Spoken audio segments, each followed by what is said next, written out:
This call is being recorded. If you do not wish to be recorded, please disconnect at this time. All right, so we're going to take a look at the basics of running an effective sales call, an assessment meeting. And I have Kyle on the line here, and I filled out the Unishippers assessment form with what I already know. His company name is Kyle's Hot Spices. He's Kyle Hudson. He's the economic buyer. I'm the sales rep in today's date. So let's go over what a simple and effective assessment meeting sounds like. So I'm going to call Kyle. I'm going to get him on the phone, and I'm just going to make sure that he still has time and that we're still on schedule for our call. So Kyle, go ahead and answer the phone. Hi, this is Kyle. Hey, Kyle. It's Evan Hudson over at Unishippers. How you doing? I'm doing fine. How are you? I'm great, thanks. I'm great. We still have time to run through our meeting and we can help you? Yeah, time's a little bit tight, but I got time for you. Okay. So the way this should work is it should be about 15 to 20 minutes, where I'd like to introduce Unishippers and just learn more about your company. And we should be able to determine if we're a good fit operationally, if we can find enough savings to earn your business. Is there anything else you wanted to add, and does that work for you? No, sounds pretty good to me. I think that's all the important things. Awesome. Okay. So just getting into Unishippers, we're partnered with UPS, and we provide great rates and personalized service to small and medium-sized companies just like you. So the UPS drivers, they do all the pickups, and Unishippers handles all the billing and customer service. And generally, we just beat FedEx's pricing and drastically improve the service that you're getting. Does that all make sense? Yeah, seems to make sense. Okay, cool. I know we're in a crazy year right now, so I just want to see how everything has been going and what your priorities are right now as a business. Yeah, we're just coming to the end of it here. We're working on. This is actually a pretty slow time of year. We've done our big push to get all our ingredients out to food companies. Okay. So it's a little bit of a reload time for us. But yeah, we're just prepping, making sure that we get off to a good start this year, and just seeing if we can grow even more than we did this past year. Awesome. Okay. Were there certain things you wanted to change from last year and that you're going to focus on this year? A little hard to say because we don't know exactly what happened this last year. But yeah. No, I think just in terms of seeing if we can get some bigger customers, I think is something I've been tackling. Getting to some big box retailers and that kind of thing, and some larger food manufacturers. But yeah, no, we've got a pretty good formula down, so we're just trying to make sure that we're just continuing to grow and keep our customers happy. Okay. Yeah, your products are awesome. I've had them before, and I'm sure it does a really good job of selling itself. But why are you guys trying to get into bigger customers and retailers? What's the priority there? It's we're not really happy just sitting around where we are. We just want to make sure that we're continuing to improve and continuing to expand our brand. We don't have a lot of visibility when it comes to advertising or anything, but we're in a lot of the brand food that you would probably eat and don't even know it. Okay.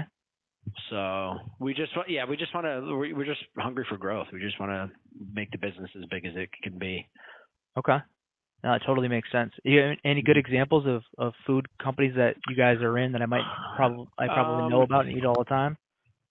Yeah, we supply it's kind of a niche thing that's growing fast, but it's a lot of health food bars and Nature Valley and people like that. We actually we manufacture some just some ingredients for those.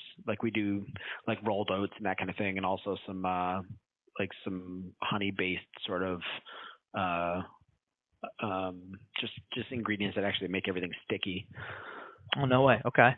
So half the time when I'm, exercising and grabbing a quick bite and eating one of those bars, I'm probably eating your ingredients and I don't even know about it. Yeah, most of the time. It's a lot of the larger brands that are out there. So yeah, it's pretty awesome. likely. That's awesome. Mm-hmm. Well, congrats on that, getting a lot of those accounts and having that success. That's amazing. Yeah. Thanks. Yeah. I wanted to jump into just some basic questions to understand how you ship and how things work, if you don't mind. So if you could start just by telling me what carriers you use for small parcel and why, that would be great. Yep. I mean, we have some UPS that's all on our customers' accounts. So like, a lot of these larger companies are just sending us their UPS account, but primarily we're using FedEx as our main carrier, and that's about it. I mean, we do some less than truckload too that that's on the periphery, but FedEx is our main small pack carrier. Okay. Why'd you choose them in the first place? We kind of gone back and forth, honestly. Like, we used UPS for a long time, and FedEx came in about 5 years ago and just got super aggressive with the pricing. And our rep's been great, and it's just been one of those things where we haven't really seen the need to make a change on it. Okay. If the pricing was even between the two of them, do you have a preference on which one you would use? Not really. They both do a good job. They've got each have their sort of nuances and overlaps, but I think the pricing's a big deal for us because our margins are super low and our competition is pretty high. Okay. So, like, between the two of them, I'd feel comfortable with either of them. Okay. How much do you spend a year with FedEx? We're spending $96,000 a year for 2020, and that was down a little. Okay. So we probably expect next year we're averaging 20% growth year over year over the last 5 years. So we're probably going to be somewhere in there 130, 140 next year. Okay. And what happens to your shipping costs? Like, do you pay all the shipping for your customers? Do you bill it back to them? Like, how do you handle that? No, I mean, we just eat everything. It's just a cost of doing business for us. Okay. So tying it back to what you said, the pricing is important because it's a main factor in just how profitable you are with each customer? Yeah, mostly. Okay. Are you in a competitive situation where the shipping cost along with your product are setting you apart from the competition or hindering sales? The cost, not as much. Like, everybody's pretty well in line with the pricing. Like, the thing that we do better than everybody else is that our turnaround times are super fast, so we can actually get product out to people faster. So we have a couple different warehouses, and our customers rely on us just to make sure that it's kind of like a premium vendor sort of situation where. The cost matters a lot, and we do have to be in line or else we're going to lose. But, the speed and the accountability from us is what our customers like about us. Awesome. Good to know. Okay. Yeah. So all things equal, and if there's any way to cut those transit times and get customers' products faster, you'd want to know about it. Yeah, for sure. Okay, cool. So you already answered my question. Everything's just direct to consumer, direct to the customers, but your customers are all businesses who make food. So there's no residential or there's no end user shipping component to this, right? No, it's just all B2B. Okay. How do you actually ship and create your FedEx labels? We're doing just FedEx.com now. Like, we've got a big customer base that we've loaded in there over the last 5 years. So our shipper, Steve, just, hops into FedEx and creates labels, and he's off on his way. Okay. And what time's your driver pick up every day? 3:30. 3:30? Okay. Yep. All right. How was Steve, what's his feedback been with FedEx.com and creating labels? Does he like that system? Yeah, I mean, he's been using it forever, so he's in a groove with it. I've never heard anything from him. Okay. And what's he like? If there was a better solution, would he be on board with changing his shipping method if I could make it easy? I mean, reasonably. He's like, he's a little bit older and he's a bit set in his ways. But, if it's something that's going to make the company better, then I think he and I would probably talk about it and make a change on it. Yeah. Why do you ask? No, just curious because we have our own platform, and there might be ways I can make his job easier and help him create labels faster. But I hear what you're saying. Not everyone's open to change, but there's obviously a reason to change if the reward is big enough for sure. So that would be our goal to figure out if that's the case. So I appreciate you sharing that. Yep. How, like in terms of your relationship with FedEx, it sounds like you've used both over the last 10, 15 years or whatever it may be. How would you describe your relationship with FedEx? It's pretty good. Like our rep is really attentive. It's probably one of the better reps that we've had. No, it's good. They help with issues if and when they come up. They don't happen a lot. Mm-hmm. And always is like pretty proactive about getting us pricing and keeping us updated as far as like systems and everything. Okay. So they do just a really nice job. And what's your expectation from a rep, anybody that works with you? I mean, usually for us, like we don't really, it doesn't really matter to us if, we just don't want anybody like, bothering us. Like we're pretty like down to business people. So, it's nice that he's on it and like giving us good information, which is always helpful. Mm-hmm. But it doesn't, I don't need to hear from you every week or every month if, just to say hi. Like we're here to go grow the business. And, if you can help us do that, great. If it's just, bringing pizza by and saying hi, like, that's fine, but it's just not necessary. Okay. So it sounds like you're looking for a relationship where you can rely on them when you need them. But other than that, you want them to be like a silent partner. Yeah, I guess so. Okay. So right now, when you have an issue that you need the rep to step in on, how fast do they get back to you, and what's the turnaround time to solving that problem? I mean, it depends. Like the rep's good. Like they'll probably get back in touch with me within like a day or two. Okay. So there's that part of it, and as far as like getting things solved, it's whatever the system is. So if it's a claim, it takes a little bit longer. If it's like a billing question, that's usually quicker. Okay. All right. And on those claims and billing questions, do you generally feel like they have your back? Yeah, for the most part. I mean, there's some times where it's just like damage is damage and we're not going to win. Okay. But, for the most part, I mean, there are some times where, I don't hear back and I gotta keep in their ear on some stuff, and I'd rather not have to do that. Mm-hmm. Yep. So it seems like there's some room for improvement. Yeah, I'd say so. I mean, not a ton, but it's if I call and ask for something, like I said before, like I'm not here to just to chit chat. Like I do want to get some stuff done. Okay. So I appreciate people taking it seriously when I do call. Yeah, absolutely. So we work slightly different than FedEx in terms of how we operate our customer service, because we know a lot of our small businesses need help immediately so they can go on and get on with their day.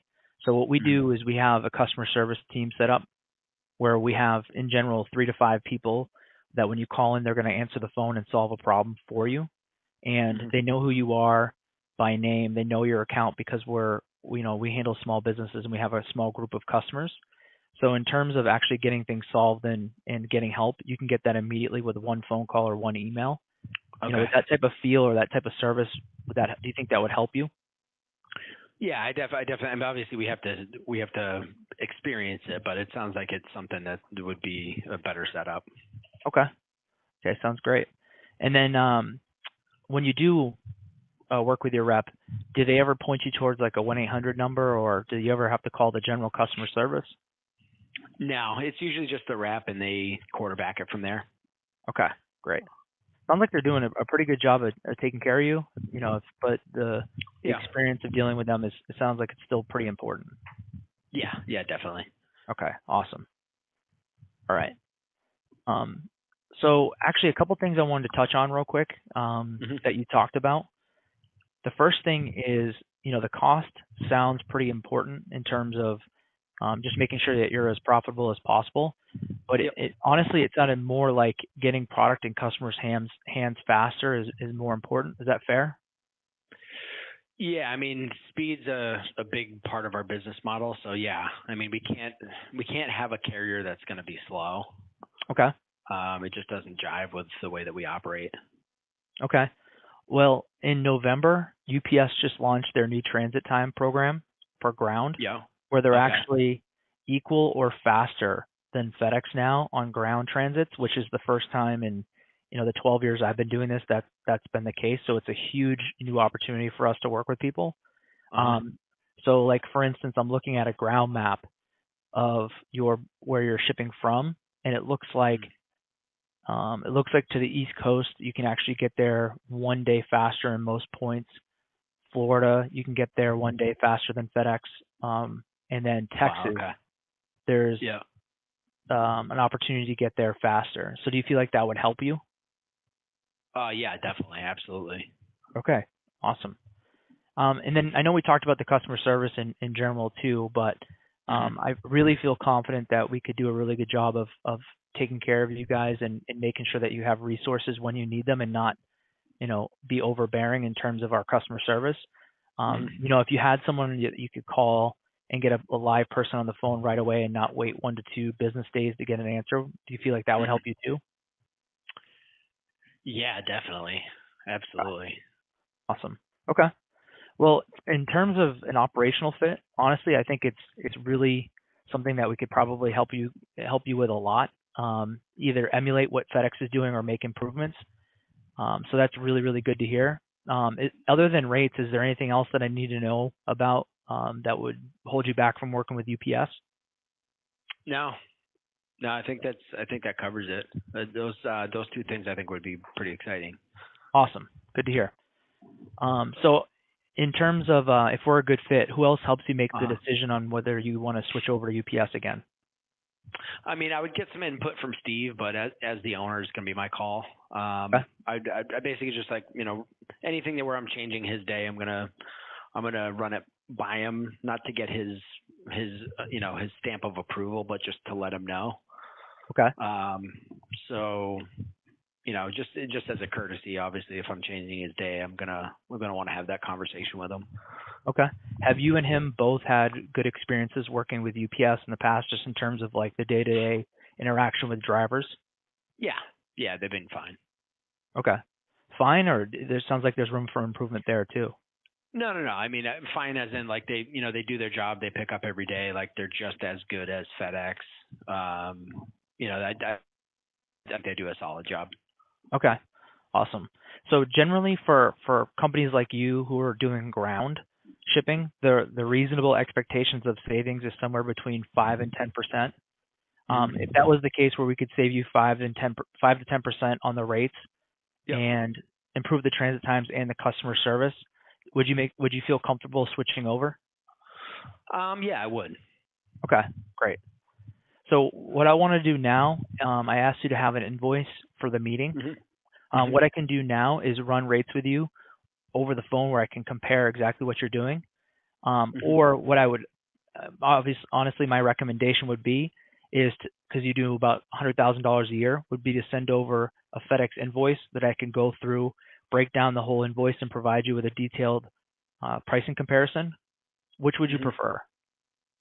No, I think the bill would be a better idea. I don't want to base this whole business relationship off of 3 ground shipments. Yeah, I agree. There's too much at stake, and I think we want a clearer picture of what the opportunity really is to work with each other. So, okay. So in terms of next steps, I have some time to let's see. I have some time tomorrow afternoon at 3 o'clock that I could get the invoice from you and review all the wins and all the pricing to make sure that we're a good fit. Can you meet tomorrow at 3? Yeah, absolutely. Okay. All right, awesome. So I'll send you a calendar invite for that. If I can, I help you like I think we can, and we can save you that 5 to 10%. Would you be able to decide whether we're going to make the switch over to UPS tomorrow, or would you need more time? No, I think that's fine. As long as I can verify the numbers, I think we'd feel good switching the business over. Okay. And honestly, you've worked with UPS before, and you know what it's like to work with FedEx. I think, based on what we found, we'd be a great fit for you. And then if the money's there and we can save you what I think we can, it would be a no-brainer to switch over. So anything else that you want to add before we jump off and talk tomorrow, or is that it? No, that's it. Okay. Well, I really appreciate the time. I'm going to send you a follow-up to this meeting with just a summary of what we talked about. And if you can send over that invoice today so I can have time to work on it for tomorrow, that would be great. Do you think you can do that? Yeah, I got your email here. I'll attach it and send it over right when I get off the call. Okay, awesome. Kyle, I appreciate the time, and I'll talk to you tomorrow. And obviously, if we can't help you, I'll call you or email you and say, hey, we're not in a good position to help, and we'll move on. But I definitely think this is a great opportunity for both of us. Sounds good to me. All right, I will talk to you tomorrow. Thank you. Okay. All right.